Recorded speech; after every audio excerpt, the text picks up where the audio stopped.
নমস্কার বন্ধুরা, অথচ স্টাডি সেন্টার চ্যানেলে তোমাদের স্বাগতম। তোমাদের জন্য দারুণ সুখবর। 14,967 শূন্যপদে সম্পূর্ণ পার্মানেন্টভাবে কেভিএস এবং এনভিএস এর জন্য বিজ্ঞপ্তি জারি হয়েছে, যেখানে টিচার এবং নন টিচার পোস্টে নিয়োগ করা হচ্ছে। এখানে আবেদন করতে গেলে কি কি ক্রাইটেরিয়া ফুলফিল করতে হবে, কিভাবে আবেদন করবে, সম্পূর্ণ অর্থাৎ A to Z তথ্য তোমাদের কাছে তুলে ধরবো। একদম লেটেস্ট আপডেট তোমাদের কাছে প্রোভাইড করছি।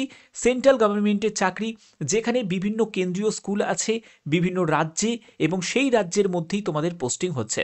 তো চলো প্রত্যেকটি তথ্যের সাথে গুরুত্বপূর্ণ আপডেট শুধুমাত্র তোমাদের জন্য। এখানে তোমাদের কেভিএস এবং এনভিএস অর্থাৎ কেন্দ্রীয় বিদ্যালয় সংগঠন এবং নবোদয়া বিদ্যালয় সমিতির তরফ থেকে এই বিজ্ঞপ্তি জারি হয়েছে, যেখানে টোটাল শূন্যপদ হচ্ছে 14,967 শূন্যপদে সম্পূর্ণ পার্মানেন্টভাবে নিয়োগ করা হচ্ছে। কেভিএস এর জন্য টিচার এবং নন টিচার এই পোস্ট মিলিয়ে তোমাদের টোটাল শূন্যপদ হচ্ছে 9,126টি, এবং এনভিএস এর জন্য তোমাদের টিচার এবং নন টিচার মিলিয়ে তোমাদের টোটাল শূন্যপদ হচ্ছে 5,841টি। সম্পূর্ণ পার্মানেন্টভাবে এই নিয়োগটি করা হচ্ছে। এখানে দেখো, তোমাদের আবেদন করতে গেলে বা এই নোটিফিকেশনটা তোমরা কিভাবে পাবে। নোটিফিকেশন পাওয়ার জন্য অফিসিয়াল ওয়েবসাইট, তোমরা এখানে 3টে ওয়েবসাইট দেওয়া হয়েছে, 3টের যে কোনো ওয়েবসাইটে গেলেই তোমরা এই নোটিফিকেশনটা পেয়ে যাবে।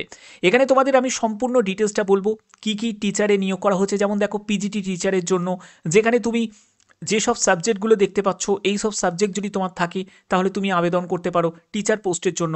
এখানে দেখো পরবর্তী আরও দেখো, এখানে হিন্দি, ইংলিশ, ফিজিক্স, কেমিস্ট্রি, তারপরে হিস্ট্রি, জিওগ্রাফি, এগুলোর জন্য আলাদাভাবে তোমাদের শূন্যপদ দেওয়া আছে, সবই পিজিটি টিচারের জন্য। তারপরে দেখো কমার্সের জন্য, তারপরে কম্পিউটার সায়েন্স, ইকোনমিক্সের জন্য, ঠিক আছে, ফিজিক্যাল এডুকেশনের জন্য। এবার দেখো বাংলা ভাষায় যারা পিজিটি টিচার, তো তাদের জন্যও কিন্তু এখানে শূন্যপদ দেওয়া আছে। এছাড়া দেখো তোমাদের আরও আছে টিজিটি টিচারের জন্য নিয়োগ করা হচ্ছে হিন্দি, ইংলিশ, সংস্কৃত, তারপরে সোশ্যাল স্টাডিজ, সায়েন্স আছে, তারপরে art education, physical and health education সহ বিভিন্ন আছে। এবং পাশাপাশি তোমরা শূন্যপদটাও দেখতে পাচ্ছ। এখানে দেখো টোটাল শূন্যপদ 2,794টি, সেটা হলো টিজিটি টিচারের জন্য কেভিএসে। ওকে, এবার দেখো তোমাদের লাইব্রেরিয়ানের জন্য, দেখো তোমাদের WBSSCতে লাইব্রেরিয়ানের জন্য শূন্যপদ ছিল না, এখানে দেখো শূন্যপদ ডিক্লেয়ার্ড হয়ে গেছে। তো সেন্ট্রাল গভর্নমেন্টে অবশ্যই তোমরা এখানে আবেদন করতে পারো। লাইব্রেরিয়ানের জন্য টোটাল তোমাদের শূন্যপদ আছে 147টি। যোগ্যতা কি প্রয়োজন আমি সব যাব, আস্তে আস্তে তোমাদের সম্পূর্ণ ব্যাপারটা ক্লিয়ার করব। এখানে দেখো টিজিটি টিচারের জন্য হিন্দি, ইংলিশ, সোশ্যাল স্টাডিজ থেকে শুরু করে তোমাদের টিজিটি আর্ট, তারপরে ফিজিক্যাল এডুকেশন, ঠিক আছে, এইসব আছে। তারপরে দেখো তোমাদের টিজিটি টিচারে দেখো তোমাদের থার্ড ল্যাঙ্গুয়েজের ক্ষেত্রে এখানে দেখো বাংলা তুমি ল্যাঙ্গুয়েজ হিসাবে পেয়ে যাবে, 16 নম্বরে দেখো বাংলা দেওয়া আছে, ঠিক আছে। এখানে টোটাল শূন্যপদ হচ্ছে 443টি। ওকে, টিজিটি টিচারের জন্য, প্রাইমারি টিচারের জন্য শূন্যপদ দেওয়া আছে 3,365টি টোটাল শূন্যপদ আছে, যেখানে দেখো স্পেশাল এডুকেটরের জন্য তোমাদের শূন্যপদ আছে 494টি, পিআরটি টিচারের জন্য এখানে 2,684টি, তারপরে পিআরটি মিউজিকের জন্য 187টি শূন্যপদ আছে। কেভিএস এর আন্ডারে তোমাদের প্রাইমারি টিচারে নিয়োগ করা হচ্ছে। এবার চলে আসি নন টিচিং পোস্টে কি কি আছে। নন টিচিং পোস্টে অ্যাডমিনিস্ট্রেটিভ অফিসার লেভেলের পোস্ট আছে, যেখানে তোমাদের 12টি মতো টোটাল শূন্যপদ। ফাইন্যান্স অফিসারের জন্য 5টি মতো টোটাল শূন্যপদ। Assistant engineer, assistant section officer, তারপরে junior translator, senior secretariat assistant, junior secretariat assistant, stenographer grade 1, stenographer grade 2, ঠিক আছে। এছাড়া দেখো তোমাদের নন টিচার পোস্ট এনভিএস এর আন্ডারে কি কি আছে। দেখো তোমাদের জুনিয়র সেক্রেটারিয়েট অ্যাসিস্ট্যান্ট, যেখানে তোমাদের টোটাল 46টি মতো শূন্যপদ। জুনিয়র সেক্রেটারিয়েট অ্যাসিস্ট্যান্ট এখানে 552টি মতো শূন্যপদ। ল্যাব অ্যাটেন্ডেন্টের জন্য 165 মতো শূন্যপদ, এবং এমটিএস এর জন্য 24টি মতো শূন্যপদ। এখানে তোমাদের আমি যোগ্যতার ব্যাপারটা বলে রাখি, যারা 10th পাসের ক্যান্ডিডেট, যারা 12 পাসের ক্যান্ডিডেট, যারা গ্র্যাজুয়েশন করেছো, তারা কিন্তু নন টিচার পোস্টের জন্য আবেদন করতেই পারো, ঠিক আছে। আমি কোয়ালিফিকেশনের জায়গায় যখন যাব আরও ব্যাপারটা তোমাদের ক্লিয়ার করে দেবো।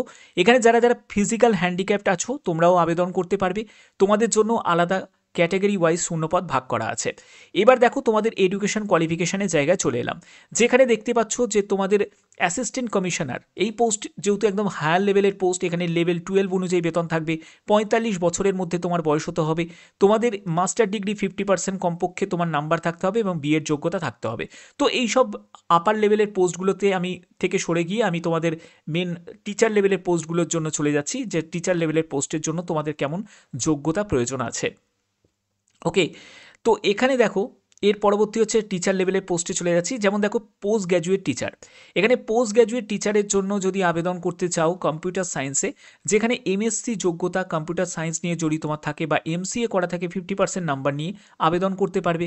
তারপরে যাদের বিএড ডিগ্রি আছে, যাদের 50% নাম্বার আছে সঙ্গে, তারাও আবেদন করতে পারে।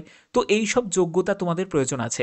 এরপরে হচ্ছে ফিজিক্যাল এডুকেশন পিজিটি টিচারের জন্য তোমাদের এমপিএড যোগ্যতা থাকতে হবে 50% নাম্বার নিয়ে। পিজিটি টিচার হচ্ছে মডার্ন ইন্ডিয়ান ল্যাঙ্গুয়েজের ক্ষেত্রে পোস্ট গ্র্যাজুয়েট কোর্স থাকতে হবে 50% নাম্বার নিয়ে। তো এই রকম তোমাদের বিভিন্ন যোগ্যতা প্রয়োজন আছে। ওকে, তারপর দেখো ট্রেন্ড গ্র্যাজুয়েট টিচার অর্থাৎ টিজিটি টিচারের জন্য লেভেল 7 অনুযায়ী বেতন থাকবে। এখানে হিন্দি, ইংলিশ, সংস্কৃত এবং থার্ড ল্যাঙ্গুয়েজ তোমাদের আছে। এবং এখানে দেখো তোমাদের যোগ্যতা হিসাবে ব্যাচেলার ডিগ্রি 50% নাম্বার নিয়ে এবং তোমাদের বিএডে 50% নাম্বার থাকতে হবে, তারা কিন্তু আবেদন করতে পারবে। তোমরা জানো যে অ্যাসিস্ট্যান্ট টিচারের জন্য তোমরা এসএসসিতে আবেদন করেছো, তো সেক্ষেত্রে তোমরা জানো এখানে কোয়ালিফিকেশান মোটামুটি সেমই থাকে। ওকে, তো বিএড যোগ্যতা প্রয়োজন আছে। এবার যাদের বিএড করা নেই তারা কি করবে, তারা নন টিচার পোস্টের জন্য আবেদন করতে পারো। ঠিক আছে, এবার দেখো তোমাদের ট্রেন গ্র্যাজুয়েট টিচারের জন্য লেভেল 7 অনুযায়ী বেতন থাকবে। 35 বছরের মধ্যে তোমার বয়স হতে হবে, যেখানে ম্যাথ, সায়েন্স এবং সায়েন্স স্টাডিজের জন্য তোমাদের সোশ্যাল স্টাডিজের জন্য তোমাদের যোগ্যতা আছে। এবং এখানে দেখো তোমাদের ব্যাচেলার ডিগ্রি সেম যোগ্যতাই কিন্তু এখানে প্রয়োজন। দেখো এই যে কোয়ালিফিকেশানের যে জায়গাটা, এটা কিন্তু অনেক বড়। ঠিক আছে, আমি তোমাদের মেন যেগুলোতে মানে সকলে আবেদন করতে পারবে, আমি সেগুলোই তোমাদের দেখিয়ে দিচ্ছি। ঠিক আছে, মেনলি মাথায় রাখবে পিজিটি, টিজিটি এইসব টিচারের জন্য যারা আবেদন করবে তাদের কিন্তু বিএড যোগ্যতা থাকতে হবে। বিএডে 50% তোমাদের কমপক্ষে নাম্বার থাকতে হবে এবং অবশ্যই তোমাদের গ্র্যাজুয়েশন, পোস্ট গ্র্যাজুয়েশন যোগ্যতা থাকতে হবে। তো এখান থেকে যদি তুমি দেখো স্পেশাল এডুকেটর এইসব পোস্টের জন্য যেমন বিএড যোগ্যতা 50% তোমার নাম্বার থাকতে হবে। প্রাইমারি টিচারে চলে এলাম। প্রাইমারি টিচারের জন্য দেখো তোমাদের এখানে প্রাইমারি টিচারের জন্য তোমাদের এখানে লেভেল 6 অনুযায়ী বেতন থাকবে। 30 বছরের মধ্যে তোমার বয়স হতে হবে এবং এখানে উচ্চ মাধ্যমিক পাস সঙ্গে 50% তোমার নাম্বার থাকতে হবে। মিউজিক, তারপরে হচ্ছে পারফর্মিং আর্টস, এগুলো নিয়ে তোমার যদি যোগ্যতা থাকে তাহলে তুমি আবেদন করতে পারো। এখানে দেখো ওয়ার্কিং নলেজ, হিন্দি এবং ইংলিশে ওয়ার্কিং নলেজ তোমার থাকতে হবে। আর যারা তোমরা প্রাইমারি টিচারের জন্য আবেদন করবে তাদের লেভেল 6 অনুযায়ী বেতন থাকবে। 30 বছরের মধ্যে বয়স হতে হবে, উচ্চ মাধ্যমিকে 50% নাম্বার থাকতে হবে এবং 2 বছরের যদি তোমাদের ডিএড করা থাকে তোমরা আবেদন করতে পারো। এছাড়া যাদের উচ্চ মাধ্যমিক পাস আছে 50% নাম্বার নিয়ে, যাদের বিএলএড যোগ্যতা আছে তারাও কিন্তু আবেদন করতে পারে প্রাইমারি টিচারের জন্য। ঠিক আছে, এছাড়া দেখো তোমাদের পরবর্তী চলে যাচ্ছি, সেটা হলো তোমাদের এখানে নন টিচার পোস্টের জন্য চলে যাচ্ছি। নন টিচার পোস্টের জন্য দেখো তোমাদের এখানে অ্যাসিস্ট্যান্ট ইঞ্জিনিয়ার পোস্ট আছে, যেখানে যদি তুমি বিটেক করে থাকো সিভিল বা ইলেকট্রিক্যাল নিয়ে আবেদন করতে পারবে এবং 2 বছরের অভিজ্ঞতার প্রয়োজন আছে। এবার অ্যাসিস্ট্যান্ট সেকশন অফিসারের জন্য লেভেল 6 অনুযায়ী বেতন পাবে। ঠিক আছে, এবার দেখো তোমাদের জুনিয়র ট্রান্সলেটার পোস্ট আছে। এখানে দেখো তোমাদের ট্রান্সলেটারের ব্যাপারে তোমাদের জ্ঞান থাকতে হবে। তারপরে সিনিয়র সেক্রেটারিয়েট অ্যাসিস্ট্যান্ট, এই সব পোস্টগুলোর জন্য আবেদন করতে গেলে অবশ্যই তোমাদের জেএসএ এলডিএ পোস্টের জন্য 3 বছরের তোমার অভিজ্ঞতা প্রয়োজন আছে। ঠিক আছে, তারপরে দেখো তোমাদের স্টেনোগ্রাফার পোস্ট আছে, স্টেনোগ্রাফার গ্রেড 1 পোস্ট আছে। তো এখানে দেখো যারা যারা এক্সপিরিয়েন্স নেই, যারা ফ্রেশার ক্যান্ডিডেট, এইখান থেকে নন টিচার পোস্টের জন্য যারা যারা ফ্রেশার ক্যান্ডিডেট তারা প্রত্যেকে এখানে আবেদন করতে পারো।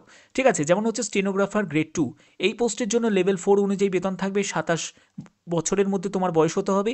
এসসি এসটি হলে 5 বছর তুমি ছাড় পাচ্ছ, আর ওবিসি হলে তুমি বয়সে 3 বছর ছাড় পাবে। গ্র্যাজুয়েশন যোগ্যতা প্রয়োজন এবং দেখো তোমাদের 80 WPM 10 মিনিটের ডিকটেশন থাকবে এবং তোমাদের ট্রান্সক্রিপশন থাকবে সেখানে 50 মিনিট ইংলিশে, আর হিন্দির জন্য 65 মিনিট তোমাদের থাকবে অন কম্পিউটারে। ঠিক আছে, তো এই হচ্ছে তোমাদের যোগ্যতা, কোনো এক্সপিরিয়েন্সের প্রয়োজন নেই। তারপরে দেখো জুনিয়র সেক্রেটারিয়েট অ্যাসিস্ট্যান্ট, এই পোস্টের জন্য লেভেল 2 অনুযায়ী বেতন থাকবে। 27 বছরের মধ্যে তোমার বয়স হতে হবে। কেভিএস এর জন্য উচ্চ মাধ্যমিক পাস যোগ্যতা, এনবিএস এর জন্য উচ্চ মাধ্যমিক পাস যোগ্যতা লাগছে। যারা যারা জুনিয়র সেক্রেটারিয়েট অ্যাসিস্ট্যান্ট পোস্টের জন্য আবেদন করতে চাও তোমাদের উচ্চ মাধ্যমিক পাস হলেই তোমরা আবেদন করতে পারবে এবং 35টি শব্দ প্রতি মিনিটে ইংলিশে অথবা 30টি শব্দ প্রতি মিনিটে হিন্দিতে তোমাদের কম্পিউটার টাইপিং স্পিড টেস্ট নেওয়া হবে। ঠিক আছে, এই হচ্ছে তোমাদের যোগ্যতা। ওকে, ল্যাব অ্যাটেন্ডেন্ট পোস্টের জন্য যারা আবেদন করতে চাও তোমাদের লেভেল 1 অনুযায়ী বেতন থাকবে। 30 বছরের মধ্যে তোমার বয়স হতে হবে। এখানে 10th পাস তোমাদের যদি থাকে এবং সঙ্গে যদি সার্টিফিকেট থাকে বা ডিপ্লোমা করা থাকে ল্যাব টেকনিক নিয়ে, তাহলে তোমরা আবেদন করতে পারো। 12 পাস যাদের যোগ্যতা সায়েন্স স্ট্রিম নিয়ে, তারাও কিন্তু এখানে আবেদন করতে পারো। যারা 12 পাস করবে সায়েন্স নিয়ে, তাদের ক্ষেত্রে কোনো রকম তোমাদের ডিপ্লোমা বা সার্টিফিকেটের প্রয়োজন নেই, ঠিক আছে। এবার এমটিএস পোস্টের জন্য তোমরা দেখো, এখানে লেভেল 1 অনুযায়ী বেতন থাকবে। 30 বছরের মধ্যে তোমার বয়স হতে হবে এবং এখানে তোমাদের ক্লাস 10th পাস যোগ্যতা, অর্থাৎ যাদের যোগ্যতা শুধুমাত্র মাধ্যমিক আছে বা হায়ার কোয়ালিফিকেশান আছে, বিএড করা নেই, তারা কিন্তু নন টিচার পোস্টের জন্য তোমরা আবেদন করতেই পারো, ঠিক আছে। এখানে দেখো এমটিএস পোস্টের জন্য শুধুমাত্র 10th পাস যোগ্যতা চাওয়া হয়েছে। তোমাদের ন্যূনতম বয়স হচ্ছে 18 বছর। এসসি এসটিরা 5 বছর ছাড় পাবে, ওবিসিরা বয়সে 3 বছর ছাড় পাবে। এছাড়া যারা ওমেন ক্যান্ডিডেট এখানে দেখতেই পাচ্ছ অল ক্যাটাগরিজ, তাদের জন্য 10 বছরের রিল্যাক্সেশন আছে। তারপরে দেখো এনভিএস এমপ্লয়ি যারা আছে তাদের জন্য এখানে ছাড় আছে, পিডাব্লিউবিডিদের জন্য ছাড় আছে। যেরকম তোমাদের ছাড় থাকে সেরকম এখানে ছাড় তোমরা পাবে। এবার মোড অফ সিলেকশন, কিভাবে সিলেকশন হবে তোমাদের এখানে, যে আমি তোমাদের নন টিচার পোস্টের জন্য আগে বলে দিই। নন টিচার পোস্টের জন্য যারা আবেদন করবে তাদের ক্ষেত্রে যেমন হচ্ছে দেখো স্টেনোগ্রাফার, জুনিয়র সেক্রেটারিয়েট অ্যাসিস্ট্যান্ট, এই সব যে পোস্টগুলো আছে, এই পোস্টগুলোতে এক্সেপ্ট এমটিএস ছাড়া যে পোস্টগুলো নন টিচার পোস্টে আছে, সেখানে তোমাদের প্রিলি এক্সাম হবে এবং প্রিলি কোয়ালিফাইং করার পরে তোমরা চলে যাবে হচ্ছে মেনের জন্য। যেখানে দেখো টায়ার 1, এখানে বলছে যে জেনারেল রিজনিংয়ের ওপর তোমাদের 20 কোশ্চেন 60 মার্কস থাকছে। তারপরে দেখো নিউমেরিক্যাল অ্যাবিলিটির ওপর 20 কোশ্চেন 60 মার্কস থাকছে, কম্পিউটার লিটারেসির ওপর থাকবে, তারপর জিকের ওপর থাকবে, তারপরে ল্যাঙ্গুয়েজ কম্পিটেন্সি টেস্ট, মানে হচ্ছে এখানে ইংলিশ দেওয়া আছে এবং এই জায়গাটা তোমরা যেটা দেখতে পাচ্ছ ল্যাঙ্গুয়েজ কম্পিটেন্সি টেস্ট, যেখানে তুমি যে কোনো একটি ল্যাঙ্গুয়েজ সিলেক্ট করতে পারো, অর্থাৎ তোমার ভাষা যদি বাংলা হয়ে থাকে তুমি বাংলাতে সিলেক্ট করতে পারো এবং বাংলাতে তুমি পরীক্ষাটা দিতে পারবে। যেখানে দেখো 100টা কোশ্চেন, 300 নম্বরের পরীক্ষা হচ্ছে, প্রতিটি প্রশ্নের মান হচ্ছে 3 করে, ওকে। এবার যদি তুমি এমটিএস পোস্টের জন্য আবেদন করো, সেখানে দেখো সিলেকশনটা হচ্ছে পার্ট 1 থাকছে জেনারেল অ্যাওয়ারনেস কারেন্ট অ্যাফেয়ার্সের ওপর 20 কোশ্চেন 60 মার্কস। তারপরে দেখো বেসিক নলেজ এবং কম্পিউটার অপারেশনের ওপর 40 কোশ্চেন 120 মার্কস। তারপরে ল্যাঙ্গুয়েজ কম্পিটেন্সি টেস্টের ওপর 20 কোশ্চেন 60 মার্কস এবং language competency test Indian language one other modern Indian ল্যাঙ্গুয়েজের ওপর 20 কোশ্চেন 60 মার্কস থাকছে। 100 কোশ্চেন 300 মার্কসে তোমাদের পরীক্ষা হচ্ছে। তো এই হচ্ছে তোমাদের সম্পূর্ণ সিলেবাসের ডিটেলসটা, ওকে। এবার দেখো তোমাদের পরবর্তী হচ্ছে টায়ার 2তে চলে যাবে। টায়ার 2তে ক্ষেত্রে তোমাদের 2.5 ঘন্টা তোমরা সময় পাবে, যেখানে তোমাদের 60 অবজেক্টিভ কোশ্চেন থাকবে এবং 10টা হচ্ছে ডেসক্রিপটিভ প্রশ্ন থাকবে। মার্কসগুলো তোমাদের 60 অবজেক্টিভ তোমাদের প্রশ্নের জন্য 60 মার্কস তোমাদের থাকবে এবং 10 ডেসক্রিপটিভ কোশ্চেন থাকবে, যেখানে 40 ডেসক্রিপটিভ মার্কস থাকছে, ঠিক আছে। যেখানে তোমাদের 70টা কোশ্চেন থাকবে, 100 নম্বরের পরীক্ষা হচ্ছে এবং এখানে 0.25 অর্থাৎ 1/4 নেগেটিভ মার্কিং থাকছে, ওকে। তো এই হচ্ছে তোমাদের সম্পূর্ণ যে সিলেকশনের যে প্রসেস, সেটাই তোমাদের থাকবে। এখানে দেখো তোমাদের সম্পূর্ণ ডিটেলসটা তোমাদের এখানে দেওয়া হয়েছে। তোমরা অবশ্যই ভালো করে একবার চেক আউট করে নেবে এবং আবেদন করার জন্য কিভাবে তোমরা আবেদন করবে সেটাও তোমাদের বলবো। তার আগে দেখে নাও যে তোমাদের আবেদন মূল্য কত টাকা লাগছে। যারা যারা তোমরা অ্যাসিস্ট্যান্ট কমিশনার এই সব পোস্টগুলোর জন্য, প্রিন্সিপালের জন্য, ভাইস প্রিন্সিপালের জন্য আবেদন করবে, তাদের ক্ষেত্রে আবেদন মূল্য তোমরা দেখতেই পাচ্ছ 2300 টাকা। সেটা হলো এক্সামিনেশন ফি এবং প্রসেসিং ফি হচ্ছে 500 টাকা। হ্যাঁ, এখানে তোমাদের যে কেভিএস এনভিএসের জন্য আবেদন মূল্যটা অনেক বেশি হয়, ঠিক আছে। তোমরা যদি এমটিএস পোস্টের জন্য আবেদন করো, দেখো তোমাদের 1200 টাকা হচ্ছে তোমাদের এক্সামিনেশন ফিস এবং 500 টাকা হচ্ছে প্রসেসিং ফিস, অর্থাৎ 1700 টাকা মতো তোমাদের আবেদন মূল্য লাগছে। এখানে যে তোমাদের নন টিচার পোস্টগুলো আছে, ঠিক আছে, এই যে এইখান থেকে তোমাদের শুরু হচ্ছে নন টিচার পোস্ট, এই পোস্টগুলোর জন্য তোমাদের এখানে 1500 টাকা আর 500 টাকা করে তোমাদের লাগছে হচ্ছে এই পোস্টগুলোর জন্য, যেটা অ্যাসিস্ট্যান্ট সেকশন অফিসার এবং জুনিয়র ট্রান্সলেটারের জন্য। বাদবাকি যে পোস্টগুলো আছে সেগুলোর জন্য তোমাদের এই আবেদন মূল্য তোমাদের দিতে হচ্ছে, ওকে। তো এই হচ্ছে তোমাদের সম্পূর্ণ ডিটেলস। এবং তোমাদের আবেদন 14ই নভেম্বর অর্থাৎ আজকে থেকে তোমাদের আবেদন শুরু হচ্ছে সকাল 10টা থেকে। সকাল 10টা থেকে এই লিঙ্কটা অ্যাক্টিভ হয়ে যাবে এবং আবেদনের শেষ তারিখ হচ্ছে 4 ডিসেম্বর 2025। তোমরা আবেদন মূল্য জমা দিতে পারবে, এই ডেট তোমাদের থাকছে হচ্ছে 14ই নভেম্বর, মানে আজকের ডেট থেকে তোমাদের 4 ডিসেম্বর পর্যন্ত তোমরা আবেদন মূল্য জমা দেওয়া যাবে, ঠিক আছে। তোমাদের এখান থেকে তোমরা নোটিশটা পেয়ে যাবে। দেখতে পাচ্ছ যে এমপ্লয়মেন্ট অপশানে যখন তুমি ক্লিক করবে, নোটিফিকেশান স্ল্যাশ দিয়ে রিক্রুটমেন্ট, এই অপশানে তোমাদের জাস্ট একটিবার ক্লিক করতে হবে। এই জায়গাটা একটিবার ক্লিক করার পরেই তোমাদের দেখো এখানে রিক্রুটমেন্ট নোটিফিকেশান, দেখো রিক্রুটমেন্ট নোটিফিকেশান 1/2025, যেখানে দেখো তোমাদের এখান থেকে তোমরা নোটিশটাকে ডাউনলোড করে নিতে পারো। এই যে নোটিশটা ডাউনলোড হয়ে গেল, ঠিক আছে। আর আবেদনটা কিভাবে করবে, আবেদন করার জন্য যে লিঙ্ক সেটা হচ্ছে সকাল 10টা থেকে অ্যাক্টিভ হবে।